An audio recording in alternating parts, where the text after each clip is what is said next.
In a rare act, the Presidency of the Knesset, a 10-member group representing most parties, last week disqualified a bill moved by Israeli Palestinian parliamentarians from coming to a debate or vote. The bill in question was signed Basic Law: Israel is a state of all of its citizens. Now, essentially what this bill would do is allow anybody who is a member of the country to have representation in the government. As long as you're a citizen, you have the same rights and responsibilities as everyone else in the country. However, this was deliberately rejected by the 10-member council so that it could never come to a vote. And not only that, it could not even come to debate. In other words, the idea wouldn't even be looked at. Now, this bill was put forward by the Joint List Zionist majority. Now, the reason why they did this is that there are parties representing Palestinians inside of Israel. However, they have recently increased the percentage needed in order to be officially recognized to 4% of the vote. Now, with several of these parties in existence, none of them can actually reach that because of the small percentage of Palestinians with Israeli citizenship.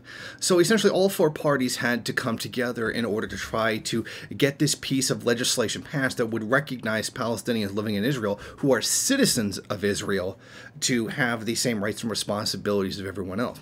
Now, what was the problem with this? Why was it something that had to be blocked? Well, the Knesset legal counsel, E.L. Yanin, made it very clear.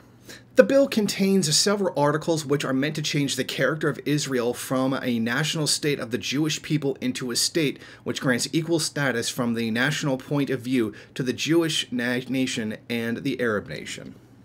Now, the debate would have raised some troubling questions about who is it that has rights inside the country.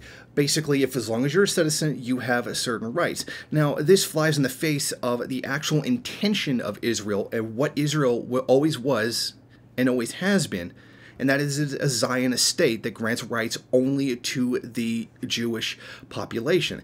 Everyone else, meaning anyone who is not Jewish, doesn't really have any rights whatsoever. That's what this bill would do. It's essentially give a fair representation to people in the country who aren't Jewish, who are citizens of the country, particularly those who might have been there, say, a millennia before Israel even existed.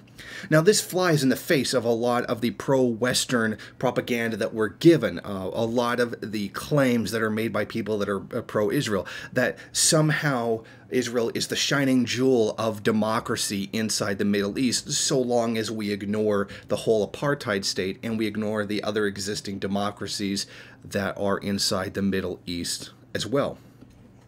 Now, it's very clear that this is a huge, primary example. This is making it beyond a shadow of a doubt that Israel is a Zionist state. It was always intended to be a Jewish homeland that was just discriminatory to everybody else. The Israeli Christians who suffer persecution inside the country, basically this is intended to be a Zionist state where only Jews have any rights whatsoever. This is the bold-faced statement basically to the public to let everybody know that if you're not Jewish, you don't count. And they did this deliberately by squashing a piece of legislation that would give equal access to other people, equal rights to people inside the country who are citizens. So this does it once and for all. You cannot claim in any way, shape, or form that Israel isn't an apartheid state, that it's not a Zionist state, that it's not a racist state, when it very clearly does something just like this. Thank you for watching. If you like this program, then please head over to my Patreon page and set up a monthly donation. It's your donations that keep this program running. Also, if you would like, please rate, comment, subscribe, and share in various social media.